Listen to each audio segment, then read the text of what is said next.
é sempre excelente essa oportunidade, né, da gente estar debatendo, conversando, né, tratando sobre as nossas pesquisas. Essa iniciativa do HCIR, né, e da universidade é um ponto muito importante para todos nós, que somos pessoas que atuamos como pesquisadores, que somos que de uma forma, né, como vida, produzimos pesquisa e produzimos conhecimento e estamos sempre nessa luta, nesse enfrentamento, principalmente nos últimos anos, para garantir a pesquisa e a ciência nesse país, né?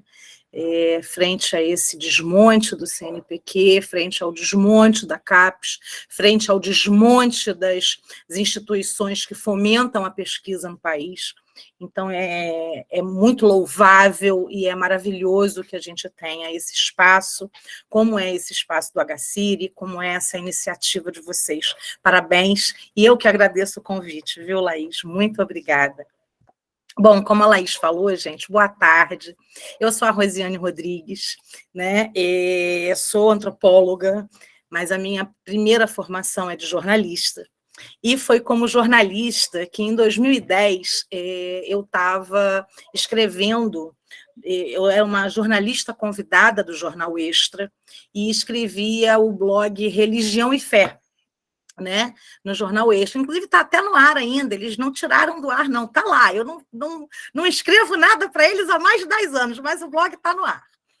E foi a partir do blog que eu recebi um convite para fazer o curso de Altos Estudos do Holocausto, e no Museu Yad Vashem, em Jerusalém, né? E a minha ida a Jerusalém acabou virando uma série de reportagens do Jornal Extra, e mudou definitivamente a minha compreensão de mundo e a minha vontade de me manter como jornalista. Então, ali eu terminei a vida de jornalista, eu acho que para iniciar a carreira de pesquisadora, né? Foi a partir desse chacoalhar que eu tive em Jerusalém, fazendo esse curso sobre os Altos Estudos do Holocausto, que eu entendi, e assim, é de 2010, por exemplo, um artigo que eu escrevi sobre a ideia de que fazíamos sobre racismo no Brasil, e eu já apontava ali que as bases do fascismo já estavam colocadas, né?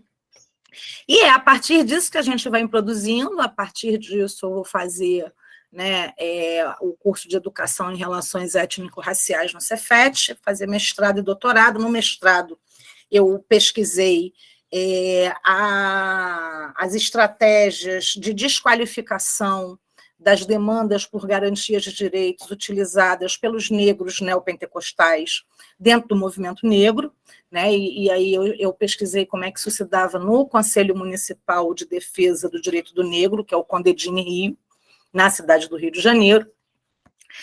E ali a gente já vislumbrava, não só eu, mas também como a Adriana Santos, em Salvador, né, que é uma historiadora também, que veio acompanhando a estratégia dos negros da IURD, né, da Igreja Universal do Reino de Deus, ao entrarem no movimento social negro para fazerem uma disputa sobre os sentidos do racismo, né? Inclusive, não só os sentidos do racismo, como a legitimidade da pauta antirracista, né?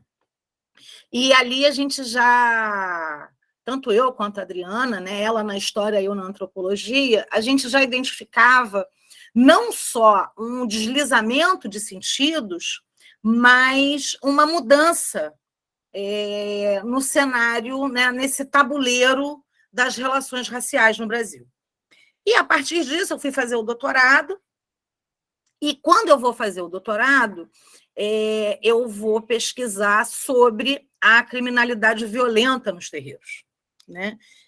Como criminalidade violenta é um conceito criado pelo Michel Misse para falar sobre os crimes de acumulação da violência, ou seja, os crimes contra a vida, né? Latrocínio, sequestro, assassinatos, Então, essa é a criminalidade violenta que tem um acúmulo social da violência, né? Que é percebida como um acúmulo social da violência. E aí, nesse momento, né, quer dizer, tanto a minha dissertação de mestrado quanto a tese de doutorado vem na esteira de uma produção muito específica na antropologia, que é a produção de pensar os terreiros não na chave da religião, mas na chave da política. Então, são pesquisas que vêm sendo orientadas desde 2008 pela professora Ana Paula Mendes de Miranda, e que centram, né, o debate, né, não na forma convencional de pensar os terreiros a partir dos rituais, da cosmologia, né, das práticas litúrgicas, digamos assim, mas das práticas de mobilização política por garantias de direitos. Então, é a partir desse cenário onde, que na verdade, assim, é um cruzamento, né? A produção da pesquisa está na encruzilhada. Eu trabalho com a antropologia do poder, né? Do poder, antropologia política do poder. Eu trabalho com um campo religioso, né? Que é o campo das religiões afro-brasileiras, que é entrecruzado com o campo das questões raciais, né, e da segurança pública. Então, eu estou no meio dessa encruzilhada, desses campos. A tese, né, desde o mestrado tem sido assim, mas a tese fica muito mais evidente, esse cruzamento de campos de saberes e de lugares, né, e de interesses, por conta, exatamente porque eu estou olhando a criminalidade violenta em nível nacional. E para entender essa criminalidade violenta, e aí eu estou olhando esse cenário a partir do Fórum Nacional de Segurança Alimentar e Nutricional dos Povos Tradicionais de Matriz Africana, que não negam que os terreiros seja uma forma de prática religiosa, mas que, no entendimento dos interlocutores, olhar o terreiro como prática religiosa é diminuir o tamanho desses territórios e dessas práticas, né? Para os meus interlocutores, baseados, né, no artigo 169 da Organização Internacional do Trabalho, o que estamos diante são de povos tradicionais de matrizes africanas, que, inclusive, né, dentro desse cenário, possui uma diversidade muito maior do que a diversidade que nós costumamos classificar essas tradições, né, que é normalmente candomblé e umbanda. Então, pensar em povos tradicionais de matriz africana demanda contextualizar os mais de 300 povos africanos que vieram traficados para o Brasil durante o período escravocrata, o encontro desses povos com os povos indígenas no Brasil, né, com os milhares de indígenas que tinham no Brasil, e pensar que essas tradições elas são diferenciadas a partir dos contextos regionais que elas aparecem, né? Porque como é preciso entender que essa vinda dos africanos, né, esse tráfico dos africanos, encontro deles com os povos indígenas e também em negociação com os povos europeus, que já estavam aqui também, demanda uma... Então, assim, foi necessário trazer para essa discussão, por exemplo, que quando se está falando de povos e comunidades tradicionais de matriz africana, nós estamos falando do batuque, do batuque no Rio Grande do Sul, do babassuê no norte do país, do xambá, do xangô, do terecô, do penimaracá, da umbanda, do candomblé de caboclo, do tambor de mina, né, do tambor de crioula, enfim. Então, é uma diversidade muito grande que essa ideia de povos e comunidades tradicionais traz, e mais do que isso, né, a ideia de acionar uma legislação internacional para garantir direitos no território brasileiro. E isso tem um significado muito interessante, porque diante, né, e assim, durante o tempo da pesquisa, né, eles diziam, e sempre, o que sempre se ouvia é: o Estado brasileiro não nos garante nenhum direito, né? E quando nós vamos acionar os direitos garantidos no Estatuto da Igualdade Racial, o Estatuto da Igualdade Racial garante lá, tem artigos, né, que demandam direitos das religiões de matrizes africanas. Com isso, a bancada evangélica, os pentecostais, faziam uma forma de dizer que, como o Estado é laico, não se podia garantir nenhum direito ou algum tipo de financiamento para evento cultural, exatamente porque o Estado é laico, porque eles eram religião. Então, toda essa construção de que o que está nesse paradigma de olhar os terreiros a partir da ideia de modos de vida, né, está muito pautado na negação desse lugar que para eles que diminui a existência dos terreiros e dos seus adeptos, por conta exatamente que quando se orientam a partir da legislação internacional, existe a garantia da produção de bens, da administração de bens de consumo, da produção, e não só isso, né? Não só da produção e reprodução das formas, né, de administração de bens, mas as próprias questões que demandam questões jurídicas, de administração do terreno, de garantia da terra, de garantia de uma série de questões. Então, essa ideia de religião ela fica muito pequena para pensar os modos de vida, inclusive as memórias, as práticas tradicionais, os saberes, né, os conhecimentos medicinais, enfim, fitoterápicos. E aí, né, para a gente poder entender do que eu estou chamando aí a atenção dessa ideia de religião. E aí, para a gente pensar de como é que... E aí, para olhar, né, e olhar o cenário que o campo trouxe para a gente, foi um cenário bastante cru, bastante cruel, bastante pesado, em que as pessoas eram assassinadas dentro dos terreiros com requintes de crueldade. Então, assim, eu não estou falando de um assassinato em que a pessoa entra na casa, dá 2 tiros.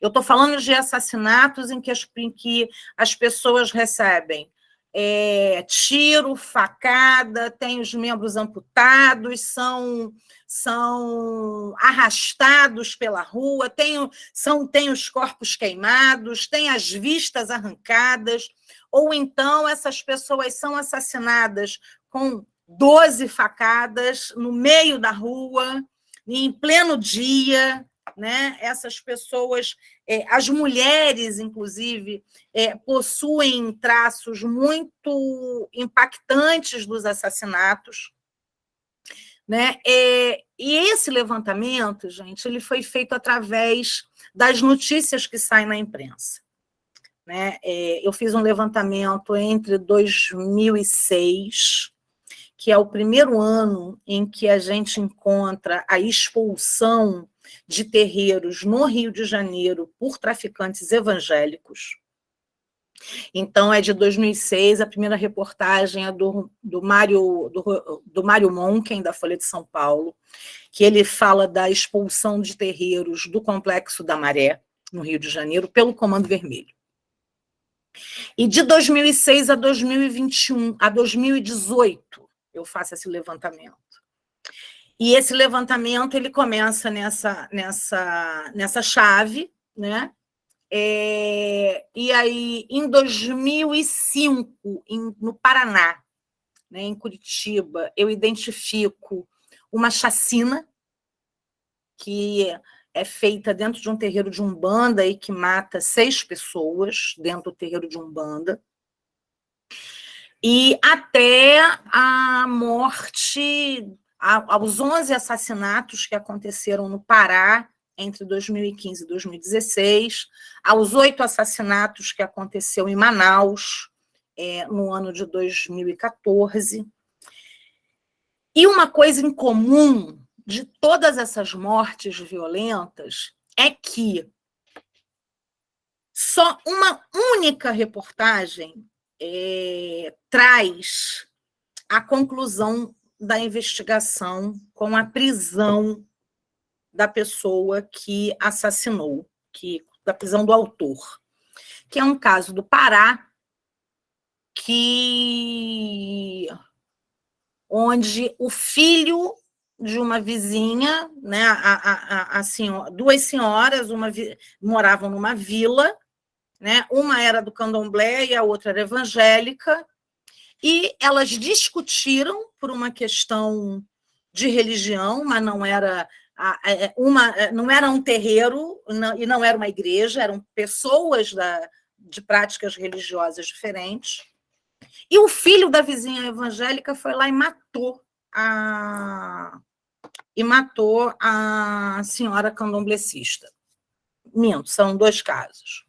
O segundo caso foi um caso em Santa Catarina, onde também um vizinho invade o terreiro e mata a mãe de santo, mais a filha da mãe de santo e o marido da mãe de santo.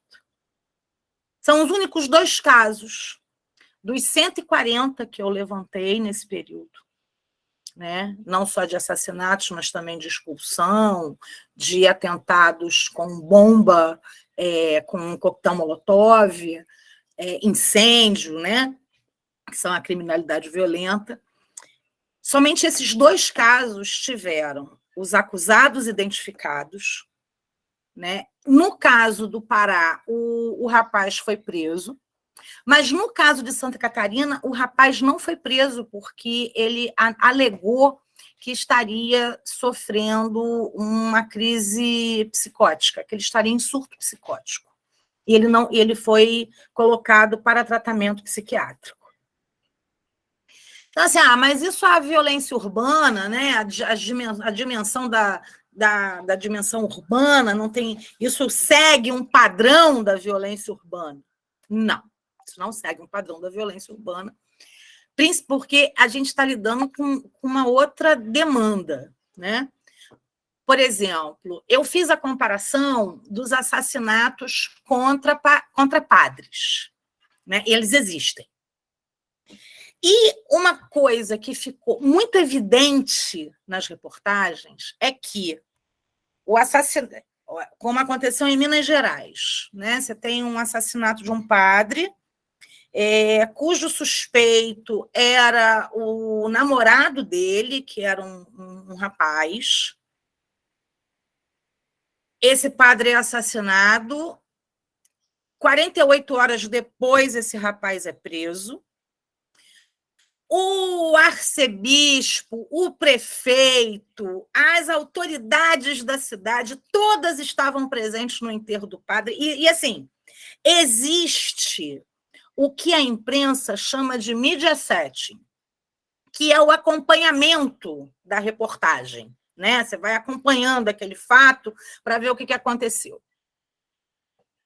Em todos os casos em que houve o assassinato de um padre ou de um pastor, você tem, pelo menos, um acompanhamento enquanto não tem alguém preso, enquanto o crime não é solucionado, esse caso não deixa de estar na mídia, né? Um dos questões de pastor assassinado foi o marido da Flor de Lis, que teve um acompanhamento da imprensa, né? Ele foi assassinado. Então, assim, enquanto não se chegou aos culpados, a imprensa não deixou de cobrir. Isso não acontece no caso dos terreiros. Existe um único caso que teve um acompanhamento intenso da imprensa, que foi um caso no Rio Grande do Sul, de um pai de santo assassinado no Rio Grande do Sul, onde, ao final de 10 dias, o delegado já tinha ouvido mais de 50 pessoas e não tinha sequer um acusado. Ele não tinha sequer uma pessoa suspeita do assassinato do pai de santo. E aí, esse acompanhamento da imprensa ele acaba. Mais ainda, né, fazendo esse acompanhamento, a gente vai perceber que todas as vezes que os crimes são cometidos contra uma mulher, mãe de santo, né, quando a liderança que é assassinada é uma mulher, há sempre a insinuação na construção do texto de que esta mulher, ou ela tinha uma vida sexual desregrada e por isso foi assassinada, ou que ela estava envolvida com alguma forma de criminalidade na. Aliás, a ideia de envolvido.com, né, envolvido com a criminalidade, é algo muito interessante para pensar esses assassinatos. Né? Então, é a partir desse contexto, desse cenário, que a gente vai pensar como é que isso é construído. Né? Como é que a imprensa, como é que o próprio Estado lida com essa criminalidade de uma forma tão diferente que é como lida com a criminalidade, com a violência, quando ela acontece em outros contextos religiosos. Só um minutinho.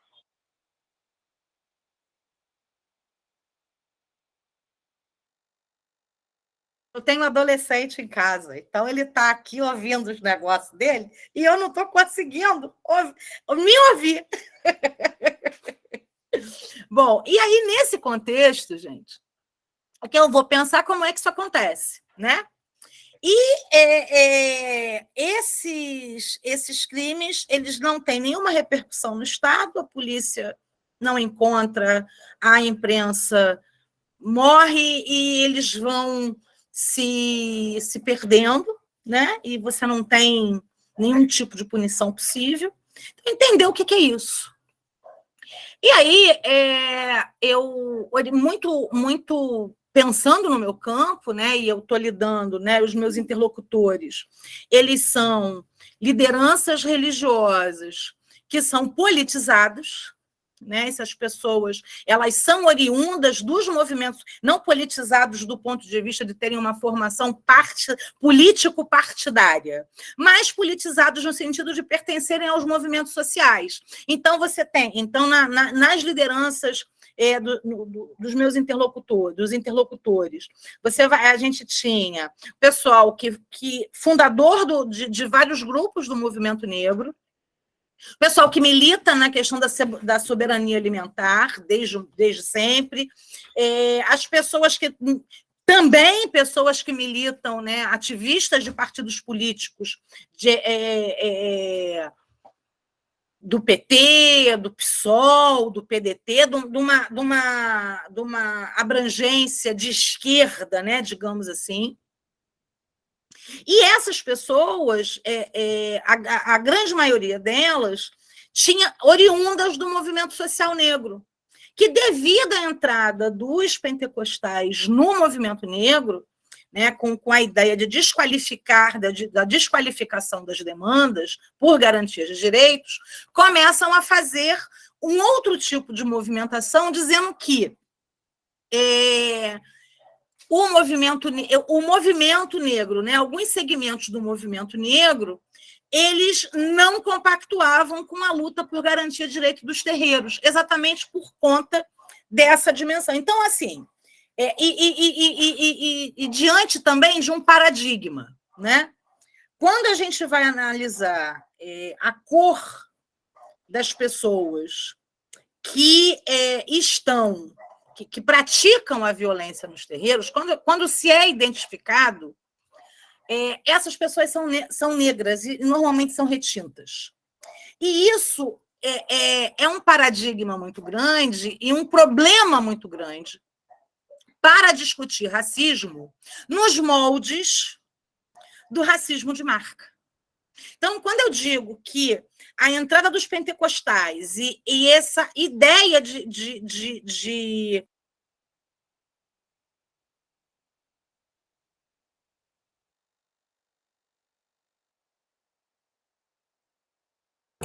Licença, professora, desligou um minutinho, Fechei aqui. Eu ouvi, eu parei aonde que você me ouviu? Parei no extermínio do outro, parei no movimento negro. No movimento negro. Beleza. Então, essa ideia de que os próprios algozes dos terreiros são pessoas negras, isso dá um paradigma para pensar o racismo a partir da chave da marca. Isso não significa desqualificar, né, e dizer que a violência maior contra os negros no Brasil está diretamente ligada à quantidade de melanina que se tem na pele. Ninguém duvida disso, todo mundo sabe disso. E isso ninguém, né? As estatísticas estão aí, né? Quem tiver qualquer dúvida é só acompanhar como é que se dá o tratamento policial, né? Que todo mundo vai saber que quem morre, quem o Estado mata são os retintos, quem o Estado prende são os mais claros, e quem o Estado simplesmente garante direitos são os brancos. Né? É dessa forma, né? Mas não se tratava de fazer esse enfrentamento para desqualificar esse tipo de violência, mas para mostrar, né, que era uma demanda que se tinha, de que o tabuleiro de xadrez, a partir da entrada dos pentecostais na cena pública nacional, esse tabuleiro de xadrez racial, ele muda completamente. E aí, eu vou trazer para vocês, e aí não dá mais para a gente pensar, por exemplo, que as práticas pentecostais, né, no cenário da entrada dos pentecostais na cena pública, na política, por exemplo, se dá sobre os mesmos moldes da perseguição, por exemplo, praticada pela Igreja Católica e pelo Estado brasileiro até 1960. Né? Nós estamos diante de um outro cenário que se orienta a partir de chaves muito parecidas, mas que atualiza a operação das estratégias supremacistas. Né? Quer dizer, então, assim, é importante de chamar a atenção disso, porque o que está em jogo nessa perseguição contemporânea aos terreiros não é o silenciamento. O que está em jogo nessa cena contemporânea é o extermínio. O que está em jogo é a aniquilação. E essa aniquilação, ela está conformada não somente pelos discursos, né? O que a gente vai ter aí, as pessoas chamando de discurso de ódio, mas muito, quer dizer, na orientação das práticas dos fiéis. Porque se até 1980, né, até 1960, 1970, se tinha uma perseguição em que as mães de santo, os filhos de santo, eles eram presos, levados para a delegacia, né, os objetos eram apreendidos, se existia, era necessário você ter o cadastro na delegacia de costumes para o terreiro funcionar, né? Você tinha toda uma burocratização da vida dos terreiros. A partir da década de 80, isso fica diferente. Porque a partir daí não é mais necessariamente o Estado que produz a violência. A violência ela vai ser produzida no cotidiano, ela vai sendo produzida pelo vizinho, ela vai sendo produzida pelo familiar, ela vai sendo produzida pelos amigos, ou que deixam de ser amigos, né? Ela vai sendo produzida nos rachas familiares das famílias que acabam se convertendo. Então, esse é um fenômeno diferente. Esse já é um fenômeno diferente. Mais ainda, porque é na Constituição de 88 que os negros, os terreiros, os quilombolas, ganham o status de cidadãos. Até então, do ponto de vista constitucional, se tinha uma tutela e se tinha um tratamento diferente. A partir de 88, a garantia desse ideal de cidadão se conforma em sua plenitude, pelo menos no papel. E essa é uma chave importante, porque a gente também não pode esquecer que na Constituição de 88, a gente já tinha o Edir Macedo como deputado federal constituinte. Isso é uma coisa que não pode ser esquecida. Mas aí, pensando, e aí olhando para essas práticas, né, de aniquilação, pensando para como né, que pais e mães de santos são assassinados. Não, Simone, isso aí é outra coisa. Eu também tenho essa pergunta, entendeu? Mas aí a gente vai ter que fazer uma outra conversa, porque, na verdade, é aquela dimensão cognitiva, mas, enfim. E os terreiros não estão em Marte, né? Os terreiros estão no Brasil, com todas as esquizofrenias e problemas que nós temos, né? E eu olhando para essa brutalidade, né, e para essa, assim, e pensar o seguinte, gente, esses assassinatos de pais e mães de santo, 80% deles acontecem dentro do terreiro, porque é dentro de casa que acontece, não é na rua. Assim, as pessoas são assassinadas à luz do dia, não é um negócio de madrugada, que ninguém... Não, as pessoas recebem 12 facadas no meio da rua ao meio-dia, com 2 homens que estavam tomando cerveja, entendeu? Não é um negócio assim, que não tem testemunha, que é um negócio... Não, é com 30, 40 pessoas dentro do terreiro, os caras entram, matam o pai de santo, a mãe de santo, incorporados, inclusive. Então, pensando como é que se constrói essa possibilidade de que... Porque, assim, não é inimaginável, né? Até dia 12, não era inimaginável que alguém entrasse numa igreja católica e vaiasse o arcebispo? Fala a verdade. É inimaginável. Até dia 12 agora, era inimaginável que isso acontecesse. Né? Então, assim, como é que isso acontece com essa facilidade? Porque, assim, gente, não foi um caso, 2, 3. Foram mais de 140. Na verdade, foram 200 casos. 149 de assassinatos, incêndios, expulsões. Então, assim... E aí eu vou pensando em como é que isso é possível. Né? E como é que esses casos, que os que aparecem na mídia, né? E aí o trabalho de campo revela isso de uma forma brutal, que o que aparece na mídia não é 1/10 do que acontece no dia a dia. Por exemplo, em 2011, né, teve um terreiro que foi fechado na região da Carobinha, no Rio de Janeiro. 2011 não, 2015.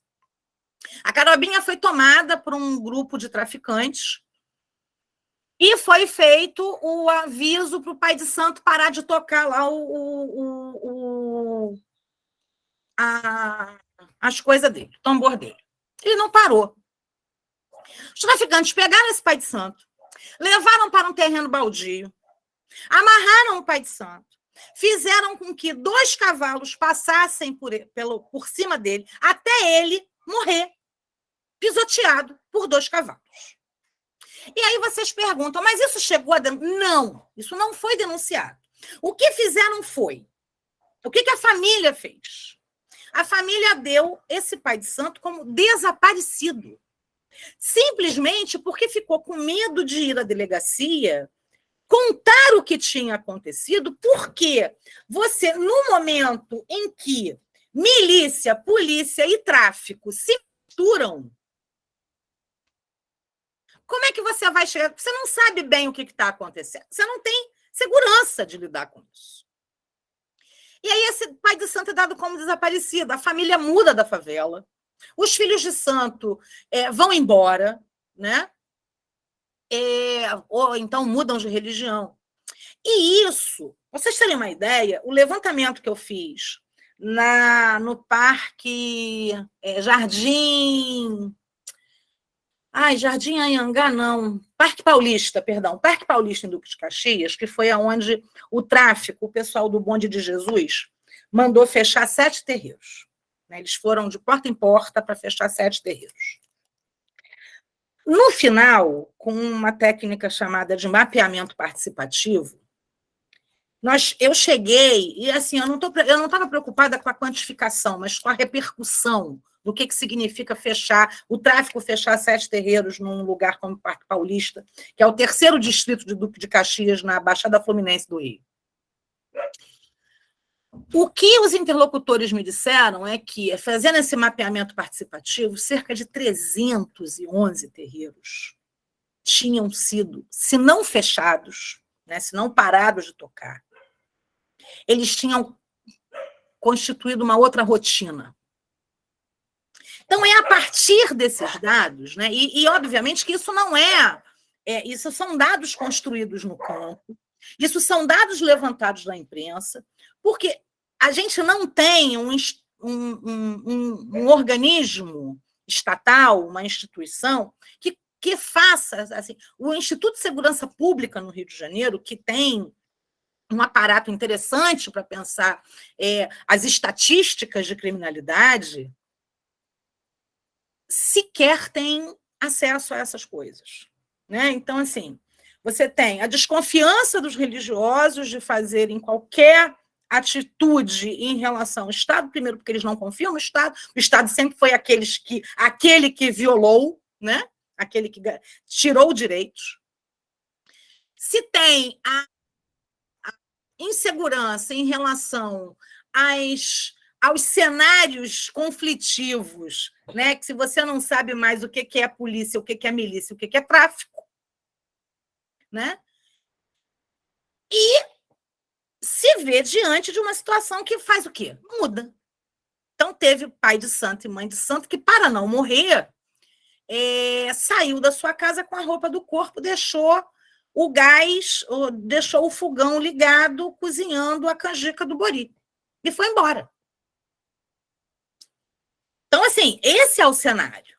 Né? Então, para pensar esse cenário, não dá para pensar esse cenário nas mesmas chaves que a gente vinha pensando o cenário até 1980. Esse é um outro momento. Né? E é um momento de profunda mudança.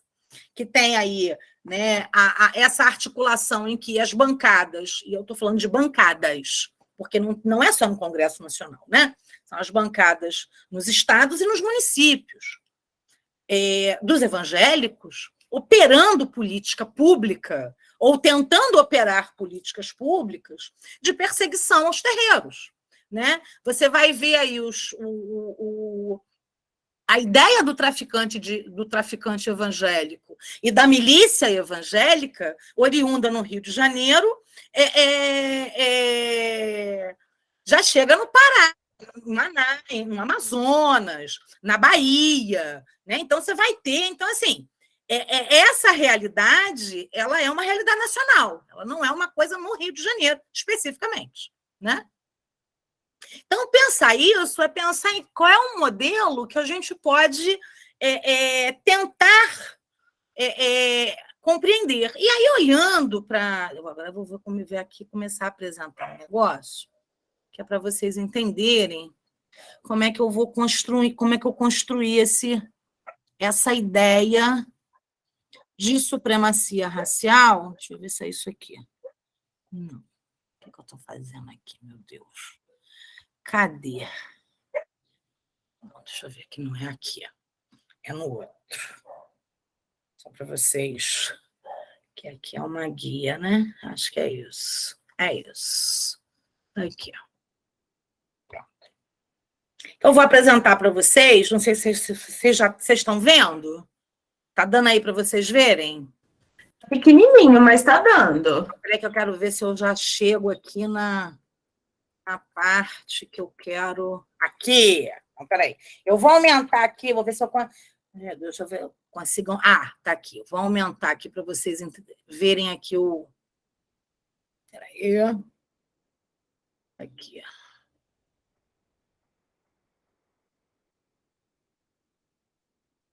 E aí, como é que eu começo a elaborar essa ideia de supremacia racial, pensando as práticas e os modos com que as perseguições aos terreiros têm sido realizadas. E aí eu vou pensando que a ideia de extermínio ela está muito ligada aos modelos totalitários e supremacistas, né? Então ninguém tem essa ingenuidade de que nós estamos diante. E assim, uma das coisas que me deu a pista para pensar a supremacia racial, em 2017, eu fui chamada pelo Ministério Público Federal porque havia um imbróglio sobre se publicavam ou não publicavam o livro do Edir Macedo, Orixás, Caboclos e Guias. Então, eu fui chamada para uma audiência pública em Brasília, porque o Ministério Público Federal queria ouvir, né, o que as pessoas achavam, se era para publicar, se não era. E aí, eu precisei ler o livro do Edir Macedo, né? Precisei ler o livro do Edir Macedo.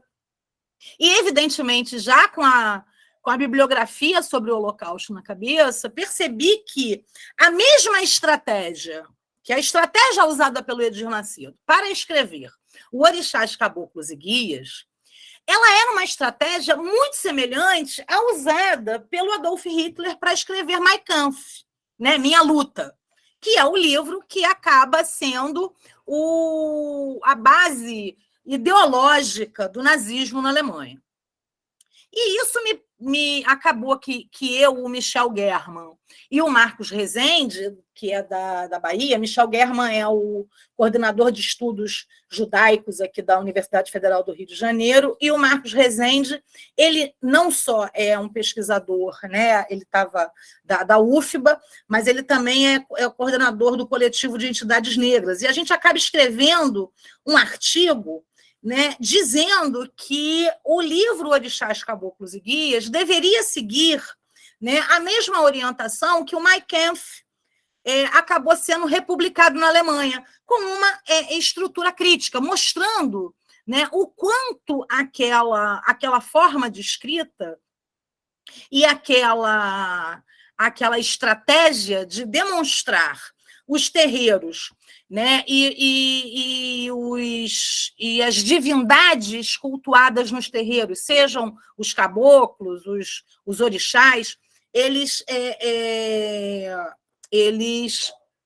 acabam, essa estratégia de levar todos os problemas, sejam sociais, econômicos, de doença, estão associados a essas divindades e às práticas dos terreiros, da mesma forma que Hitler associa, né, os problemas econômicos, sociais, familiares, de saúde na Alemanha nazista aos judeus. Essa estratégia é similar e ela está ali colocada.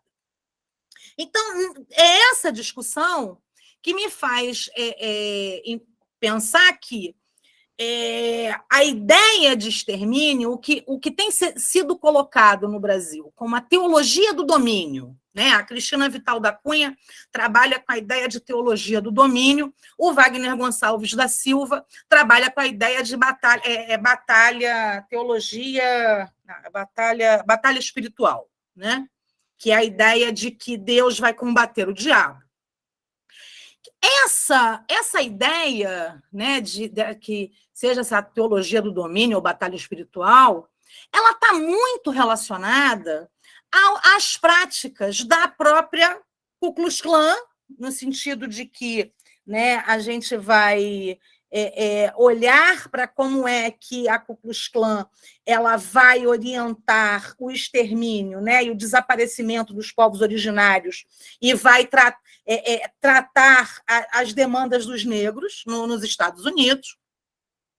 E vai, no Terceiro Reich, como é que essa ideia de associar o mal a um determinado grupo ela se encontra no pensamento de Hitler. Então, a partir disso, né, eu construí um pensamento de que a supremacia racial né, e aí olhando para o contexto alemão e para o contexto americano, né, e pensando efetivamente nas operações do Terceiro Reich, né, fazendo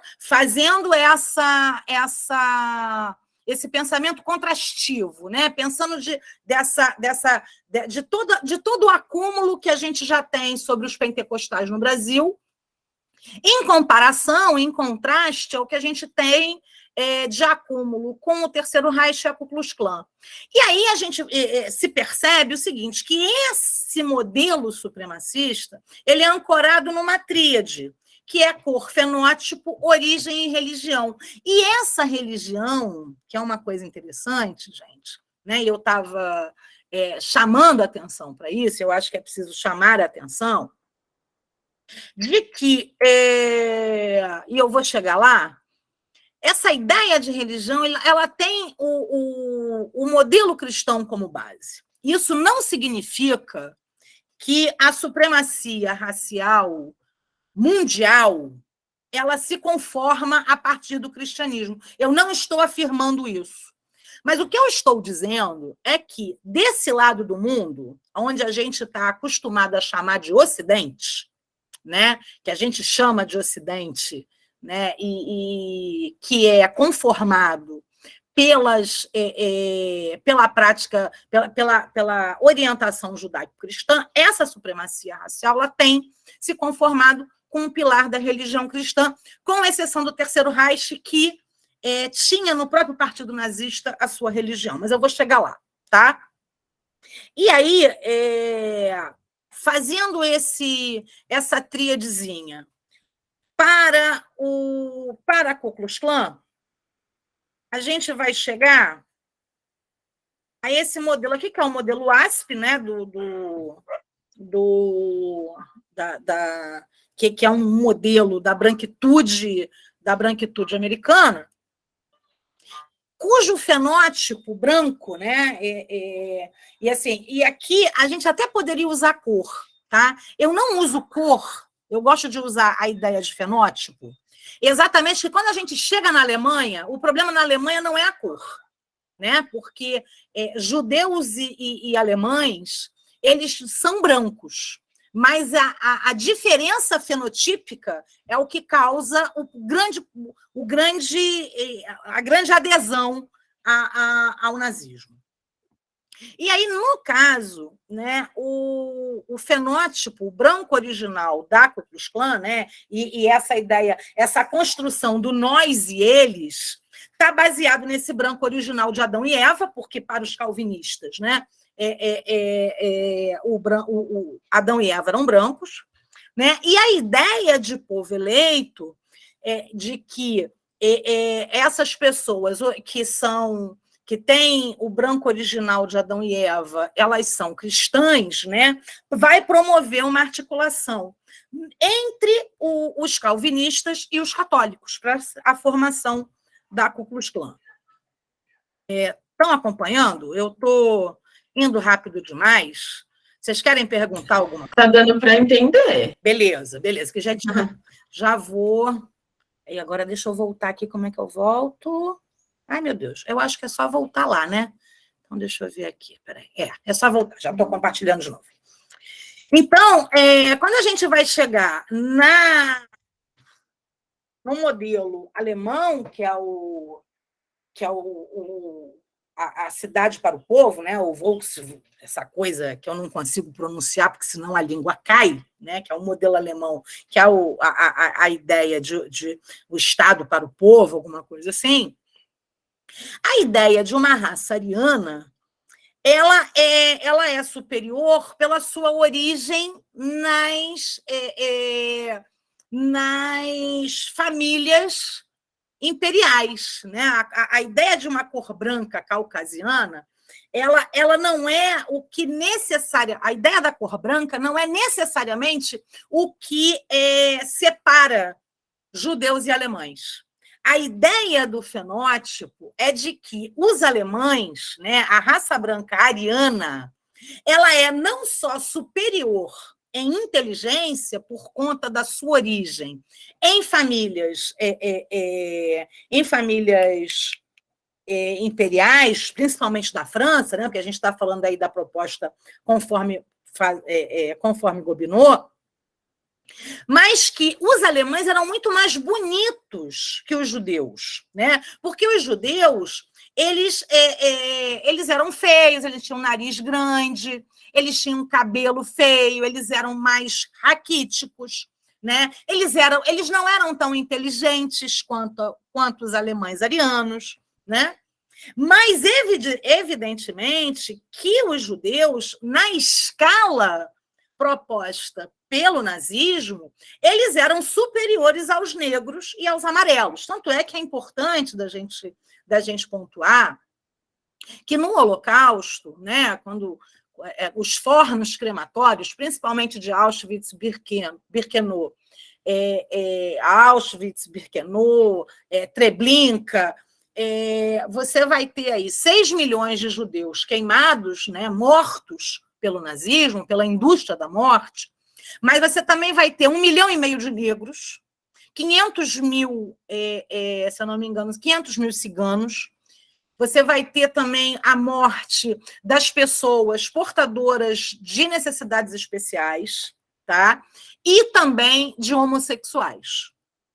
Então, a ideia de que o Holocausto foi uma experiência universal, né? A universalidade do Holocausto, evidentemente que não é uma ideia de minorizar, né? Nem de desqualificar, que, obviamente, o Holocausto teve o fim, né, de extermínio da população judaica, mas o que está em jogo aqui é a gente perceber que tanto o projeto supremacista americano, que tinha a ideia de combater os soldados, né, eles eram os soldados de Cristo combatendo o demônio, né, e o demônio eram os povos indígenas, e o demônio eram os negros, né? O caso do Terceiro Reich também, né? A ideia de um povo eleito que precisa combater e exterminar os povos inferiores para se criar, né? Para se ampliar uma raça pura, está diretamente relacionado que o foco do projeto supremacista ele pode ser, primeiramente, talvez ou não o mais vulnerável, mas necessariamente ele não se mantém num único foco. Então, ele matou judeus, negros, ciganos e também, né, eu acho uma coisa que é interessante, que a gente está falando de uma extensão que está pensando em história da religião, que é a questão das testemunhas de Jeová. E as testemunhas de Jeová morrem no Holocausto porque os líderes da Testemunha de Jeová não chegam a um acerto final com o Partido Nazista sobre os espólios do Holocausto, né? Porque o que está em jogo nessa adesão do catolicismo, dos protestantes ao nazismo, né? da grande maioria das igrejas protestantes e do próprio Papa, é exatamente como se dá a divisão dos espólios do Holocausto. A gente não pode esquecer que quando você extermina uma população, existe o espólio, né? As joias, as contas correntes, as casas, os carros, os móveis, tudo isso é espólio da conquista, né, gente? É espólio do extermínio. E isso é uma coisa que a gente está vendo de forma micro, né, e que parece que não nos chama a atenção quando a gente está vendo a expulsão e o assassinato de pais e mães de santo nas favelas do Rio de Janeiro e do Brasil inteiro, tá? Então, assim, isso parece muito horroroso de se falar, mas as testemunhas de Jeová só foram queimadas nos fornos crematórios porque as lideranças não acertaram o percentual do espólio. Tá? Porque eu acho que isso é uma coisa importante da gente pensar, porque senão não faz sentido, né, a gente entender que o extermínio de populações está ligado diretamente à produção de riquezas que essas populações têm e à tomada dessas riquezas, tá? E se a gente não entender isso, não faz o menor sentido a gente falar, por exemplo, que o governo alemão tem reparado, tem dado dinheiro, né? São mais, se eu não me engano, em 2017, 2016, ela chegava a cerca de 100 milhões de euros de indenização às famílias sobreviventes do Holocausto. Então, isso é uma coisa importante da gente ter em mente, porque o que parece, né, e isso é uma coisa interessante, porque a experiência no Oriente Médio me deixou com isso muito, muito vivo, né, que é chegar lá e entender que aquele negócio lá, o buraco é muito mais embaixo do que quando a gente está assistindo, né, judeus e palestinos sentadinhos nos nossos sofás, através da televisão, ou vendo pela internet, porque a situação é muito mais dramática, exatamente porque, para além dessas disputas, existem os indivíduos, as vidas das pessoas, as vidas das famílias, né? E judeus, palestinos, macumbeiros, islâmicos, as pessoas só querem viver em paz, né? As pessoas querem viver, as pessoas querem ter as suas construções. Esse é o que os indivíduos propõem para as suas vidas. E não é isso que necessariamente acontece, né? Porque o que está em jogo não é só uma disputa de cosmologias, de crenças, mas o que está em jogo, evidentemente, são questões que têm a ver com a geopolítica, né? E pensando numa geopolítica. A gente até pode fazer uma comparação nessa geopolítica do que se constitui hoje o Estado de Israel e a Palestina, mas a gente pode fazer também uma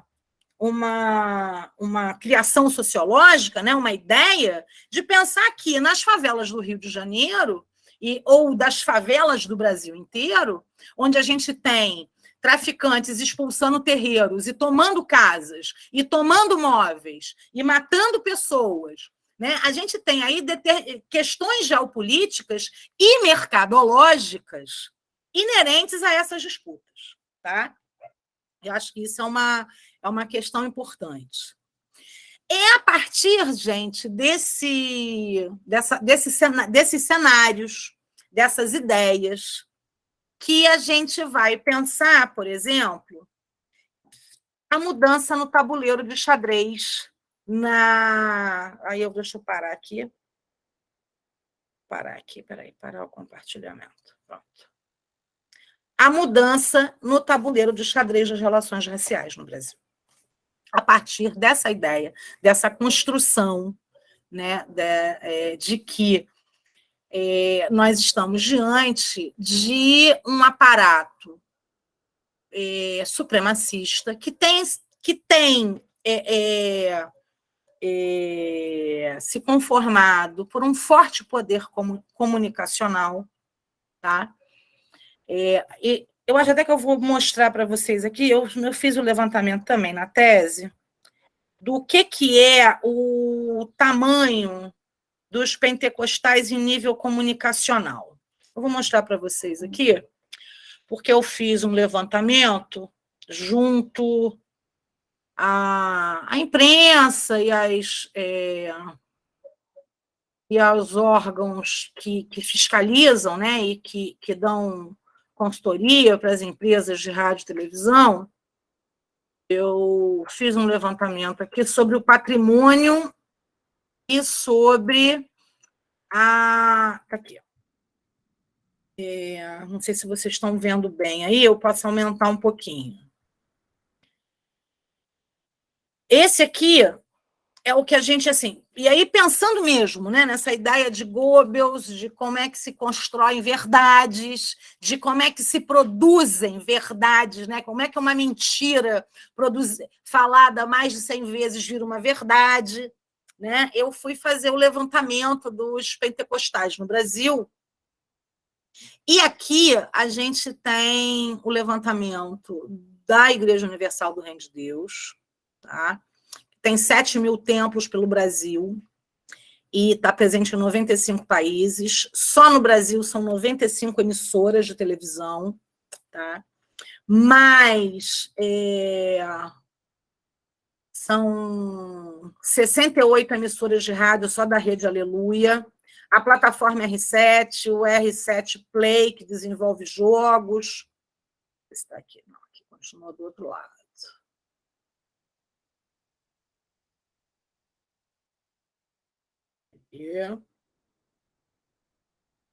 Aqui é o patrimônio do Valdomiro Santiago, da Igreja Mundial do Poder de Deus, né? Que tem 6 mil templos, 25 canais de televisão, 32 de TV aberta, aplicativo para celular, YouTube, Facebook, Instagram e Twitter.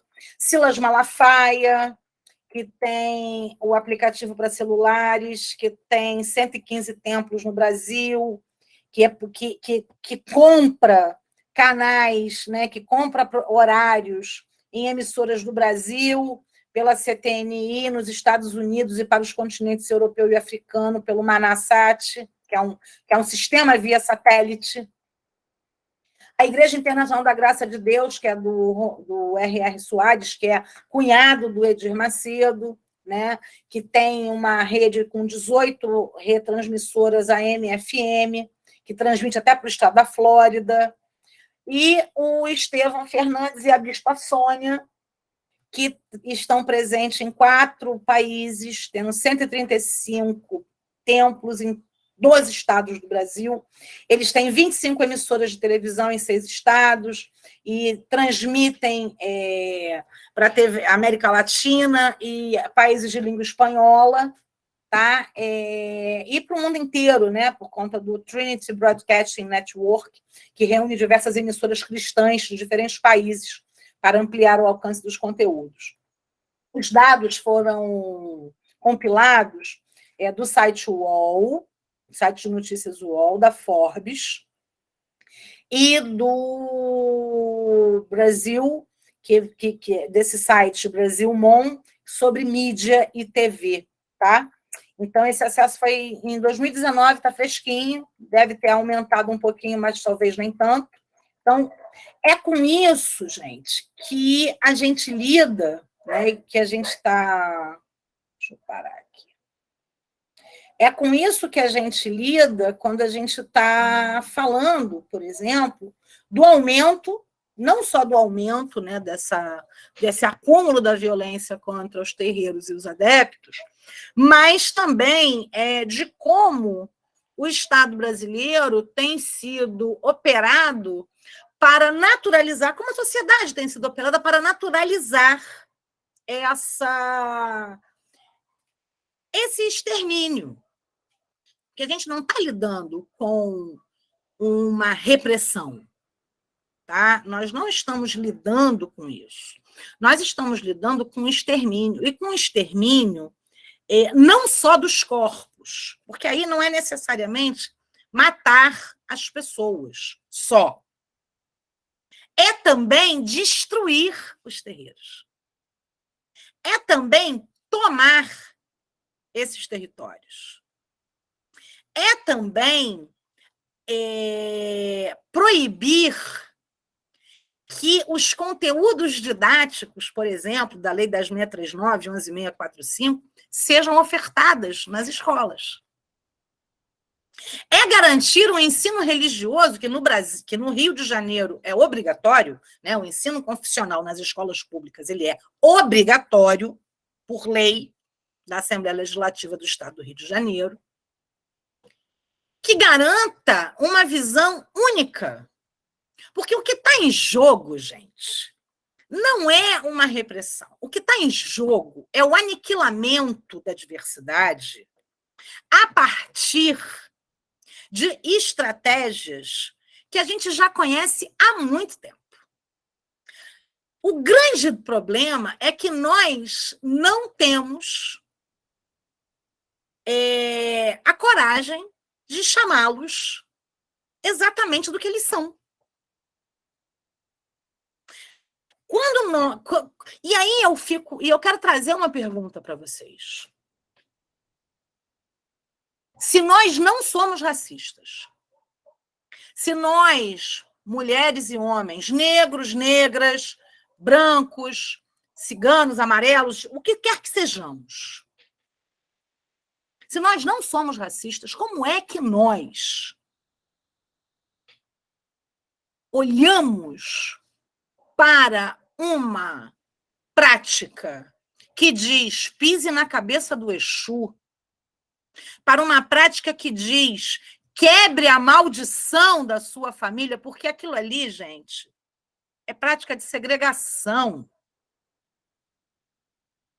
E nós olhamos para isso com tanta naturalidade e nós nomeamos isso como prática religiosa. Porque a gente olha para isso com muita serenidade. A gente só esquece que em 1989, os terreiros no Rio de Janeiro se organizaram e fizeram a primeira denúncia ao Ministério Público Federal, já dos ataques e das violências que vinham sendo realizadas contra os terreiros no Rio de Janeiro. Mas enquanto se quebravam só os terreiros, enquanto as agressões eram só contra os macumbeiros e as pedradas e as pauladas eram só contra essa população,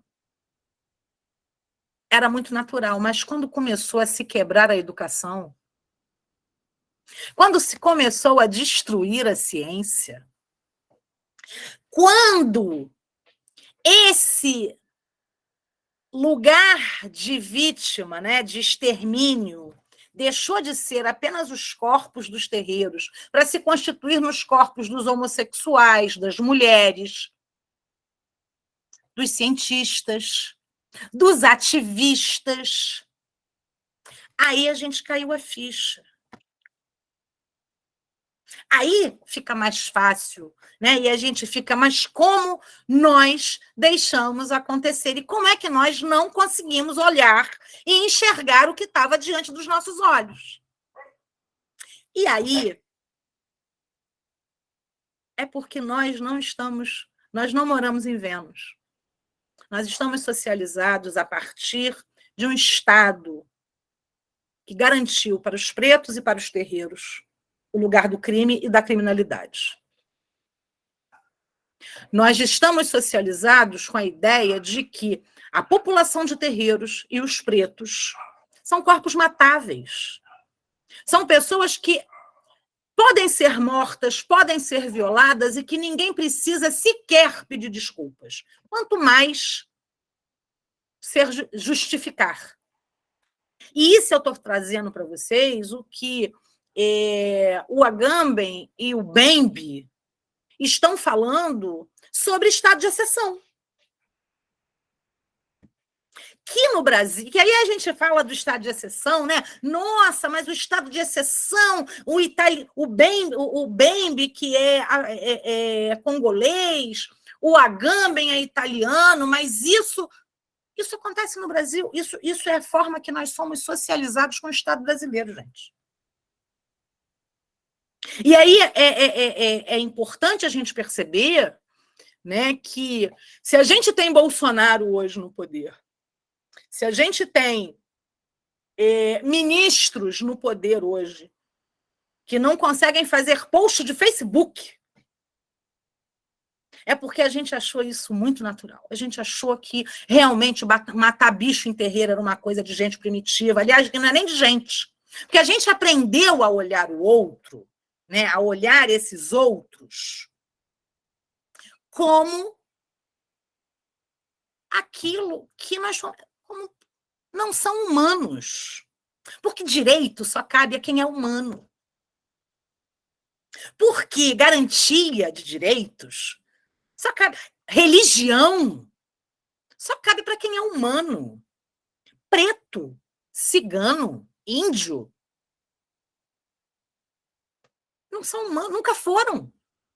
Então, a disputa que se dá hoje é que, se os não humanos, né, e aí eu estou usando Eu estou usando, obviamente que não é isso que eu penso, tá, gente? Por favor, mas eu estou usando só para deixar vocês assim, só para trazer, né, para botar o dedinho lá na ferida e sacudir. Se esses grupos que nunca foram considerados humanos tivessem sido ouvidos desde as suas primeiras reivindicações e tivessem tido os seus direitos garantidos, possivelmente nós não estaríamos no buraco sem fundo, nesse esgoto que nós estamos hoje. Porque basta uma pessoa. Bastaria um. Não precisamos de 200. Não precisamos de milhares de pessoas saindo de suas casas. Não precisamos disso. Bastava um. Mas para que seja um, tem que ser humano. E a ideia é exatamente essa. A sociologia e a antropologia só reconheceram. E eu fico pensando como é que... Porque assim, eu não estudo religião. Eu estudo política. E como é que os pesquisadores, né, como é que toda a nossa construção olha para o pentecostalismo e diz isso é fenômeno religioso. Parece que nós realmente acreditamos, principalmente no Brasil, que política e religião são coisas separadas. Parece que a gente acreditou nisso. A gente leu Durkheim e acreditou que política e religião andam separados. Né? A gente está tão informado pelo iluminismo, né? A nosso sistema de crença ele é tão bem elaborado que a gente até acredita em solidariedade, liberdade e fraternidade, gente. A gente acredita nisso, que é possível num país conformado pelo Brasil, cujas igrejas sempre tiveram privilégio. Só que a isenção tributária das igrejas foi pensada para a Igreja Católica. Ninguém podia imaginar que chegaria alguém para dizer assim, opa, igreja nesse país não paga imposto. Sequer declara. Então, a gente pode lavar dinheiro, e é disso que se trata. Então, hoje, a gente tem um cenário, e assim, eu tenho uma visão muito pessimista do campo, eu quero que vocês, inclusive, nem... assim, porque é uma visão muito pessimista mesmo, porque, assim, seria fácil se a gente conseguisse dizer assim, olha, essas igrejas, essas holdings da fé, elas lavam o dinheiro do tráfico internacional de drogas e armas, como já foi apontado pelo Ministério Público Federal algumas vezes, né? Tá? Sequestro de criança, tráfico internacional de seres humanos, eles fazem isso tudo. Beleza? Vamos fazer uma grande operação. A grande questão é a seguinte: uma coisa é o cenário das holdings, e a outra coisa é o cenário nas favelas. Porque nas favelas a gente tem as igrejas que são aquelas portinhas, as igrejas de portinha. O pessoal chama de birosca de Jesus, de birosquinha, que são aquelas, né? E aí eu pergunto para vocês, como é que faz com o dinheiro do tráfico e com o dinheiro da milícia, com os mercados ilegais? O que está em jogo nas favelas? É isso. É o dinheiro do mercado ilegal, da água, da luz, do gatunete, do gás, da segurança. E esse dinheiro tem que ser lavado, gente. O que está em jogo hoje é que a pulverização dessa rede, ela é enorme e ela é contextual. Porque porque assim, como a gente está lidando com território, com domínios de território muito voláteis, e eu estou falando das favelas, né, não só do Rio, mas pensando em favela e domínio de favela no Rio de Janeiro, por exemplo, hoje você acorda, o Comando Vermelho está dominando a favela da Barão, mas amanhã tem a polícia lá. E a tentativa de entrada de um outro grupo de traficantes, ou a milícia. Então, você está falando de domínios armados nesses territórios que são muito voláteis, que hoje é um grupo, hoje é o tráfico, amanhã é a milícia, depois é a polícia, e eles se revezam, e eles estão sempre em disputa. Mas o que importa é que, independente de quem disputa esses territórios e de como é que acontecem essas demandas do domínio armado, os grupos armados, tem que se ter a lavagem, né? Esse dinheiro tem que ficar bom para ser usado, inclusive para financiar as campanhas eleitorais.